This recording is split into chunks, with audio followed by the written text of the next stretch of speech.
दोस्तों, ये साल रहा होगा 2013। तब नरेंद्र मोदी को बीजेपी के प्राइम मिनिस्टेरियल कैंडिडेट के रूप में घोषित किया गया था। आडवाणी धड़ा इस बात का विरोध कर रहा था कि प्रधानमंत्री पद के उम्मीदवार हों नरेंद्र मोदी।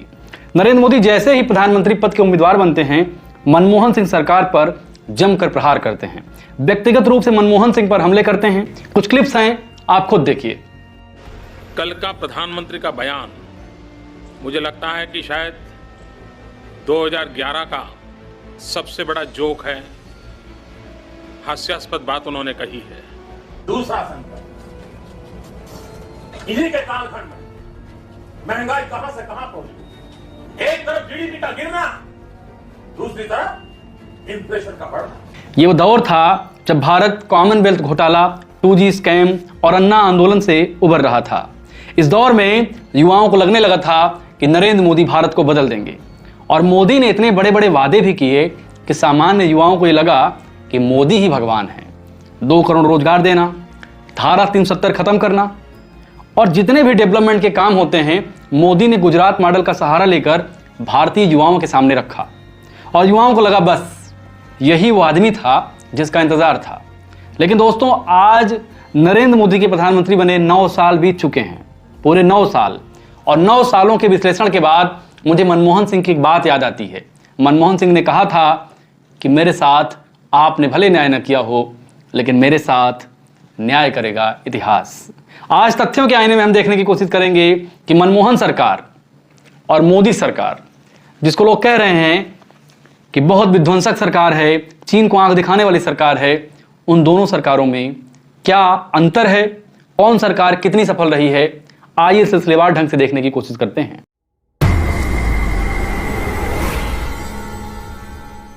दोस्तों, सबसे पहले देखते हैं बेरोजगारी की स्थिति क्या है। दोस्तों, 2013-14 में कांग्रेस की सरकार थी। उस दौरान भारत में बेरोजगारी दर थी 3.4%। आप आंकड़े नोट करते चलिए ताकि आपको ये समझने में आसानी हो कि मोदी सरकार और मनमोहन सरकार में अंतर क्या है। 2013-14 में बेरोजगारी दर थी 3.4, यानी 100 लोगों में 3.4 लोग बेरोजगार हैं। यही आंकड़ा 2007-8 में पहुंच गया 6%। और ये कोई मेरा आंकड़ा नहीं है, ये आंकड़ा है ministry of labour and employment का आंकड़ा। जब लोकसभा में कांग्रेस एमपी कोडिकुन्नी सुरेश ने एक सवाल पूछा, तब लेबर मिनिस्ट्री ने आंकड़ा बताया और कहा कि 2017-18 में बेरोजगारी दर पहुंच गई है 6%, जो पूरे 45 साल में सबसे ज्यादा है। दोस्तों, कुछ लोग बहाना बना सकते हैं कि कोविड-19 ने देश की अर्थव्यवस्था का सत्यानाश कर दिया, इसलिए बेरोजगारी दर है। इसीलिए मैं आंकड़ा बता रहा हूं 2017-18 का, मोदी के आने के 4 साल बाद का आंकड़ा बता रहा हूं। 6% बेरोजगारी उस समय पहुंच गई थी। और आज बेरोजगारी जानते हैं कितना है? 6.5% नहीं है, आज बेरोजगारी है 7.8%। आजादी के बाद सबसे ज्यादा बेरोजगारी इस समय हिंदुस्तान में है, और आज हिंदुस्तान के प्रधानमंत्री हैं कोई और नहीं, नरेंद्र मोदी। दोस्तों, आइए बात करते हैं गरीबी की। गरीबी के बारे में भारत में बड़ा कंफ्यूजन है। अलग अलग समितियां गरीबी को अलग अलग तरीके से परिभाषित करती हैं, लेकिन आमतौर पर यह माना जाता है कि खाने पीने की, आमतौर पर डिग्निफाइड जिंदगी की आवश्यकता को जो पूर्ण कर लेता है वो गरीब नहीं होता है। भारत में गरीबों की संख्या 2013-14 में थी 269.3 मिलियन, यानी 26 करोड़ के आसपास। ये बहुत बड़ा आंकड़ा था, लेकिन यही आंकड़ा 2004-5 में जब मनमोहन सिंह सरकार पहली बार आती है तब था 407 मिलियन। अभी नरेंद्र मोदी सरकार अपनी पीठ थपथपाते हुए लगातार कह रही है कि भारत में गरीबी की स्थिति यह है कि भारत में अब 8 करोड़ गरीब रह गए हैं। लेकिन एक इंटरनेशनल आंकड़ा देखा जाए तो 2023 में भारत में गरीबों की संख्या है 229 मिलियन, यानी 22 करोड़, और यही आंकड़ा 26 करोड़ के आसपास था 2013-14 में, और 2004-5 में यही आंकड़ा था 407 मिलियन, यानी 40 करोड़। कोविड-19 में यूनाइटेड नेशन का एक आंकड़ा जारी हुआ जिसमें यह बताया गया कि भारत जैसे देशों में तकरीबन 170 मिलियन लोग कोविड-19 में फूड सिक्योरिटी से असुरक्षित रहे। इसका मतलब यह है कि भारत में 170 मिलियन यानी 17 करोड़ लोगों को 2 वक्त की रोटी भी कोविड-19 में नसीब नहीं हुई।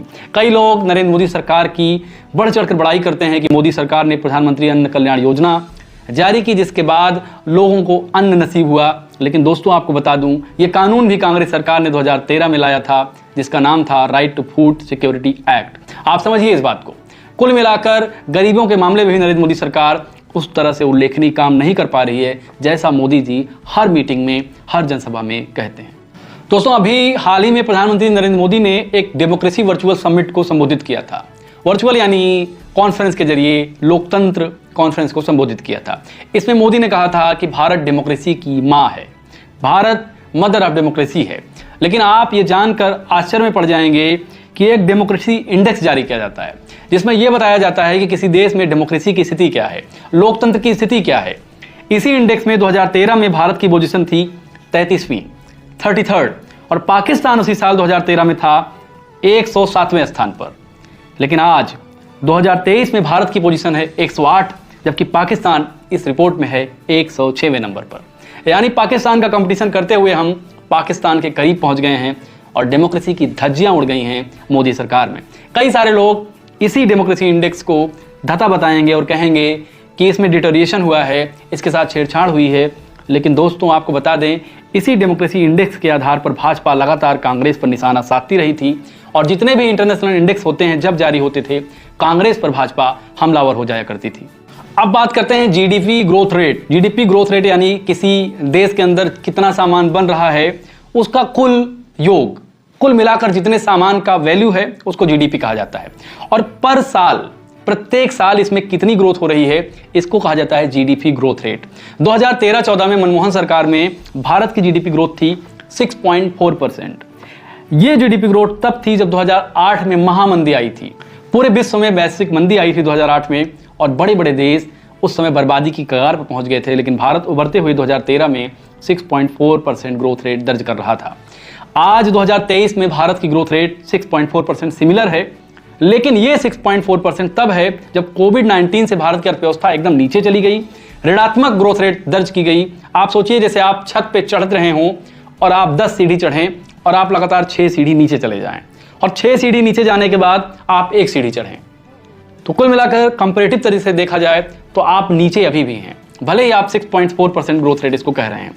एक अन्य मामला इसमें बहुत संगीन है, वो ये है कि ऑक्सफैम की एक रिपोर्ट बताती है कि भारत में ग्रोथ रेट का मतलब ये थोड़ी होता है कि हर किसी की इनकम बढ़ रही है, गरीब अमीर सबकी बढ़ रही है। ग्रोथ रेट भारत की यहाँ ऐसी है कि यहाँ केवल अमीर और अमीर होता जा रहा है, गरीब और गरीब होता जा रहा है। ऑक्सफैम रिपोर्ट 2023 ये कहती है कि 1% टॉप के जो भारतीय हैं उनके पास पूरे देश की 40% संपत्ति है और जो टॉप 30 लोग हैं यानी टॉप 30% जो लोग हैं, सबसे ऊपर के 30% जो लोग हैं उनके पास 90% संपत्ति है और नीचे के जो 70% हैं उनके पास महज 10% संपत्ति है।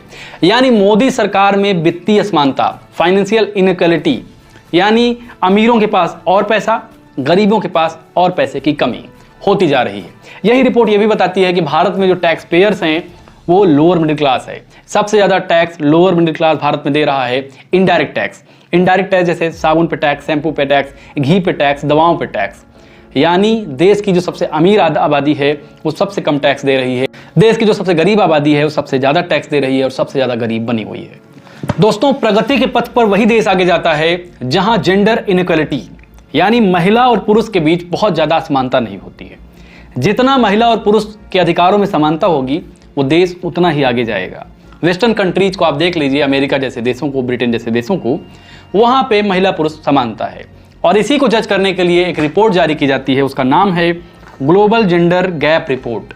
यानी दोनों जेंडर में कितना डिफरेंस है इसको आकलित करती है रिपोर्ट।